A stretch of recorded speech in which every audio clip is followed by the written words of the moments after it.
okay, none of us want to be misunderstood, right? Yeah. So you go into public. So let's fast forward an amount of time where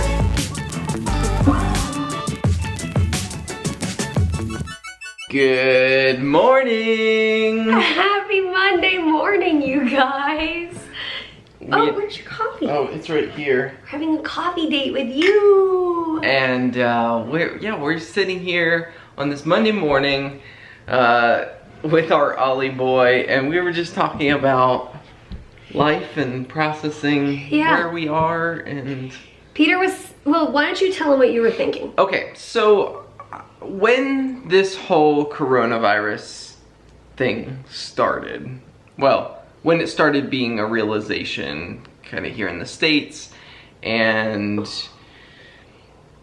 we started talking about, you know, preventing the spread and all of this, Mary and I were like, wow, people, I think we said it here on the vlog, people will understand more about infection control and why Mary wears a mask and why, or not exactly why, but like they'll understand what it's like to need to wear a mask. Yes, and they just understand like the precautions that Mary has to take. And I do think that is true. And all other CF patients. Yes, like I think that is true. Like even we were meeting with some people from church last night over Zoom, and Mary's kind of a reference point of people are like, I think I'm gonna be more like Mary in the future, you know, and that's a reference to being careful about germs. Yeah. And so I think people, you know, a lot of people have a new level of understanding of what it means for Mary to avoid germs. That being said, one of the things I've been thinking about lately, especially in the few times that I've had to go like somewhere in public and I'm seeing people wearing masks, and I had this realization of, as the months go on, weeks and months go on, and the novelty of coronavirus wears off, and I mean, I don't know, maybe we'll have another wave or whatever, but regardless, as time goes on and Mary and I have to be continually careful about avoiding germs, not just because of coronavirus, but because of the flu and colds and anything that would really be a detriment to Mary's lung health. I think there's going to be less understanding of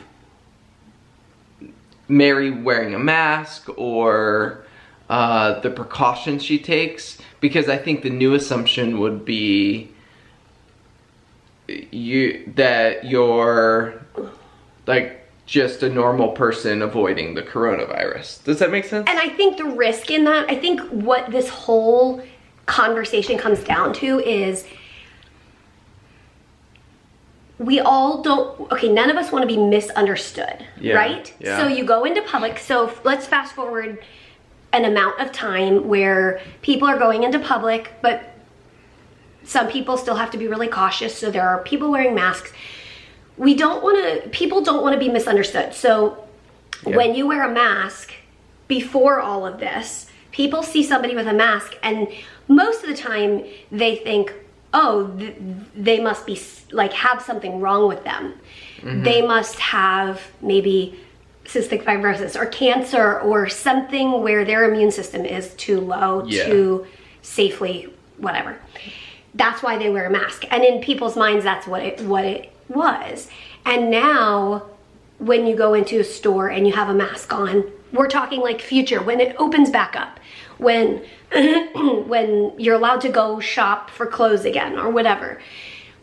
You know, some people would be wearing masks, and other people might look at them and say, oh, that's silly, you don't need to do that anymore, or oh, you're really scared, or like, so, you know, we're being misunderstood in a way. And so my conclusion to what he was just telling me about this whole thing is really it comes down to we need to be compassionate, kind human beings to each other. And not make assumptions. And try not to make assumptions about why somebody is doing what they're doing, or why they're wearing a mask, or why they're not wearing a mask, or whatever. And it's a challenge, I think, for all of us to try to shake up what we would just automatically assume and make an assumption about somebody, and just try to take a breath and like have a thought of compassion. Yeah. And ultimately, we should be doing this no matter what. I think that the coronavirus has given us a lot more opportunities to practice compassion. Yeah. And to practice our reframing and less assumptions and choosing kindness. Yeah. And I think, unfortunately, as time has gone on and the novelty has worn off, like, I feel like there's less of that compassion as, you know, people are making different decisions about going in public and not going in public and all these things. And I think, you know, I'm just kind of playing out scenarios as Mary and I, in the future, kind of re-enter society and are really cautious about that. I think it does feel a little more overwhelming to enter a world where I think there's new assumptions that people have. And I think yeah. And it's interesting. I know that we've talked about in the past, and you guys have had some hilarious and awesome ideas about this. We've talked about in the past, when I'm in public and I'm coughing, like writing it on a t-shirt, like, hey, I'm not contagious, I have cystic fibrosis. Mm-hmm. And it's kind of funny because it's like, we don't necessarily owe it to other people to explain our lives or why I'm coughing or why I'm wearing a mask or why I'm not. But it can be a helpful education tool. Like, just, I think, okay, I don't know where that thought was going, but what I was gonna say was, with the coronavirus, before the lockdown type of stay-at-home order situation happened, when I was still able to be in public, so I'm guessing this would have been, anyway, a while ago, I remember being in public and coughing and thinking, oh no, now everybody's gonna look at me like, oh no, does she have it? And it's more of that feeling of like, now I feel like I need not only a t-shirt, I need to write it on my mask and I need to hold a sign. Yeah. But that's because we don't want people to misunderstand. Yeah, I right? I think the scenario is going to be much like when the recommendation from the CDC was don't wear a mask. And Mary and I were wearing masks. And I remember we went to the hospital and they had a screening and they like stopped us and were like, why are you wearing masks? And that was kind of like, the assumption is like, either we have symptoms of corona or whatever. And I think there was that misassumption. And the moment we said, oh, I have cystic fibrosis, they were like, oh, okay, never mind. Yeah. And yeah, it was, that's a really good example of just like that feeling of like, oh, like, that assumption happens, we feel misunderstood, but then with one word, we all kind of understood better. And and I think ultimately in life, in CF life, in life with a coronavirus going around, in life in general, there's no one perfect answer. Which kind of mask do you wear? How long do you wear it?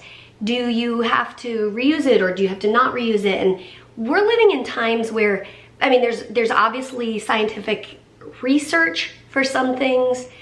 Sometimes you can find research on both sides.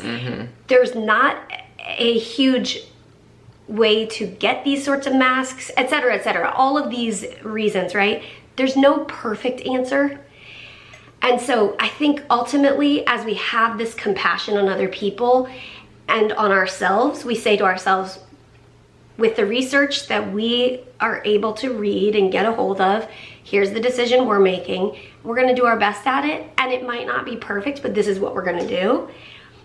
And I have to really tell myself that in the coming months, once, you know, like I said, like once the world kind of opens up a little bit more, and I'm going to need to go to stores, I'm excited for that day, but I don't want to go into it fearfully. I want to go into it making wise decisions and being cautious, but also embracing the like there's no perfect answer, and we're gonna do the best that we can. Yep. Let's step forward, and not right now. We're talking like a while down the road. And until then, we're gonna do the best we can here at the house. All of these things goes for, here at the house. Do you sanitize your mail? Do you sanitize your groceries? How long do you sanitize them? All of these questions are also just like, you do the best you can, and you keep moving forward. That's taking into consideration those extremes of like recklessly like licking the doorknobs and that sort of thing. Of course, that's not what we're talking about. We're talking about doing the best you can. So anyway, all of those things, I think ultimately we want you guys to experience compassion for whatever reason you are out and about and you feel misunderstood. We hope that those who are around you won't make those assumptions. We hope that we can all learn in this to make less assumptions. I hope I can make less assumptions. Yeah. And I think the more that we hear people's stories, the less assumptions we make, and the more compassion and grace we have toward people. And that's one of the things I've loved about just hearing people throughout the years who've watched our vlogs and say, hey, I saw somebody with a mask at Target today and I thought of you, and I don't know what that person had. And just that like moment of empathy or compassion or grace, or avoiding that person out of respect. Out of respect. Yeah, to give them space. I'm just getting away from you.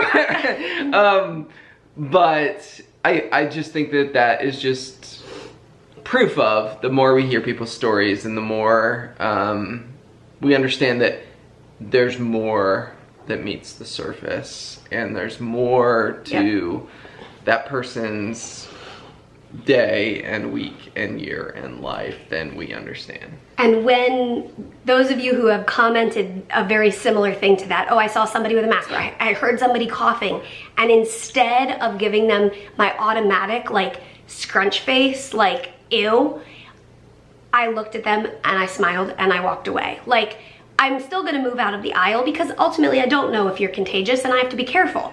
But instead of my immediate like growl look, I'm gonna choose to smile, because I realize from hearing other people's stories that you have a story too.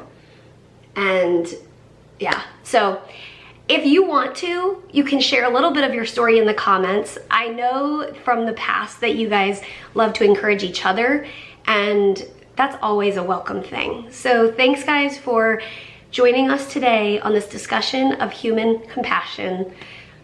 We hope that today is a day that you can, I don't know, what's our hope? Be compassionate and gracious. Yeah, sure. And as always, we'll see you tomorrow. Good night. Cheers. Good night, Ollie. We'll see you. Oh, here he is. We'll see you tomorrow.